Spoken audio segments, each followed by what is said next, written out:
For those who aren't aware, at some point along his comic development line, the writers over at DC realized that their whole magic sunbeam stimulation explanation of Superman's powers didn't hold a lot of water on its own. Whether this was because public understanding of the science advanced, or because they'd realized that an alien cellular structure wouldn't prevent his suit from taking damage when he bounces machine gun fire off his chest, is unknown to me and is of no particularly prescient concern at the present moment. My point in mentioning it is that just as how this effectively magic force field advanced from a simple logical crutch to the golden go-to explanation of Superman's more esoteric powers, flight, heat vision, hypercognition, supersenses, etc., I'm going to posit that a similar medium holds for Spider-Man, as his own abilities far outstrip the physical and even logical limitations of what pure biological mutation could accomplish. But before we can entertain the notion of a magical origin, we must understand just how thoroughly the wall crawler breaks the laws of physics. According to the official Marvel wiki, Peter Parker, at age 16, stands at 5'10", weighs in at 167 pounds, and has a casual lifting strength of 10 tons. The reason I say casual strength is because if we examine his actual comic feats, we can deduce his full max to be around 165 tons, as illustrated prodigiously in this video by Imaginary Axis that I'll have linked below for you to go check out when you're done here.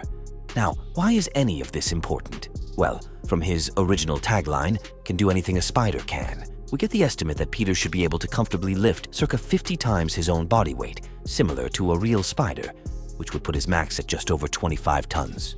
However, the reason why spiders are able to do this is because they weigh nothing, and nothing times nothing is still nothing.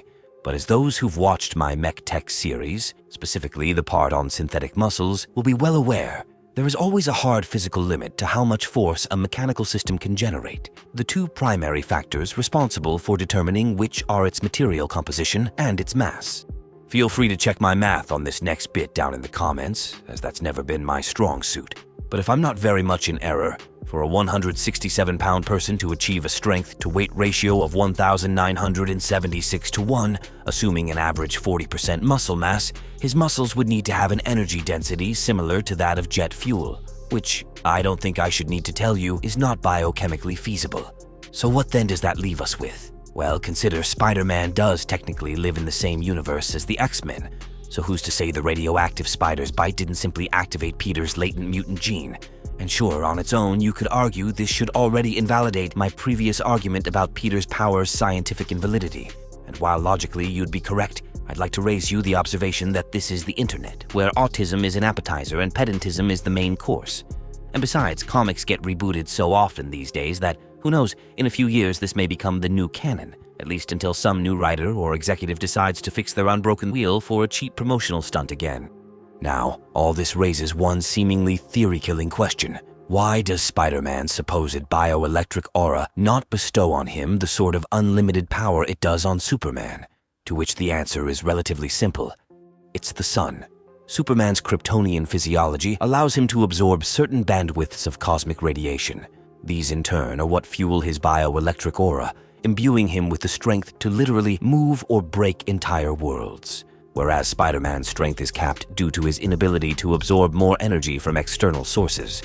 But like the caped Boy Scout, the web-slinger's auric enhancements go far beyond his physical stat boosts.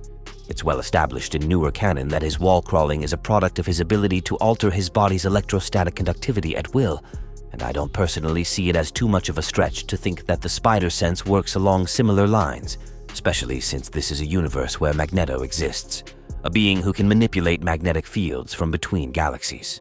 And as long as we're on the subject of cosmic-level manipulations, something else I've realized as I've started to put this to print, if true, this little theory of mine affords another piece of evidence for my greater Omniverse theory, which you can read about in my Tao of Grimdark book, or go to the links provided down in the description.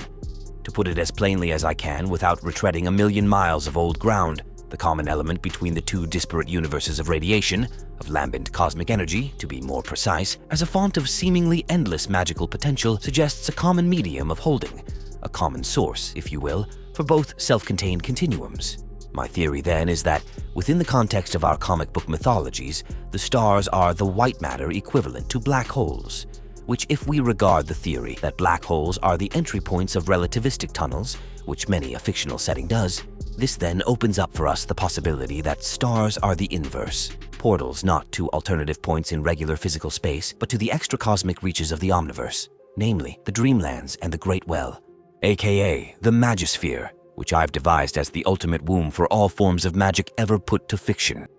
Of course, my previous mention of Magneto begs an even further question. If all mutations are the consequence of extracosmic energies invigorating biological quirks beyond what the normal physical laws of their universes should allow for, why are some beings so much more profoundly gifted than others, even within the same universe? Here's a clue. I've already given you the answer. Just as how Superman in more recent canon has been depicted manipulating his aura in the same way as a Jedi manipulates the Force or a 40 Cape Psyker uses the warp, characters like Magneto or Spider-Man have vastly different output limits for the same reason as Luke Skywalker and Han Solo have vastly different levels of Force potential, i.e. their essences, the physical conduits to the metaphysical ether, are of wildly different potency owing to their radically different concentrations of some biological mutation that mediates their esoteric contact. And just like how the Psyker's connections to the warp makes them uniquely susceptible to demonic infestation, so too the Jedi's connection to the Force renders them particularly vulnerable to its currents and manipulations, both healthful and caustic. Just so does Superman enjoy a primal connection to the omniversal totality, but this shadows him with the invincible burden of being its sole linchpin, as the DC multiverse literally could not exist without him, something which the official canon has also recently admitted. But in case it's not evident by now, I'm hardly a comic book aficionado, so if you've got your own thoughts to share on this matter, you know what to do. And of course, also be sure to do all that other YouTube stuff to help me in the algorithm. Check out my alternate channels if you want to give YouTube the finger, and go check out my books if you want to give me money without letting YouTube in on the take. And with all that said, as always, until next time, stay safe, stay sane, and remember, you can never think too much. You can only think badly. Peace be upon you.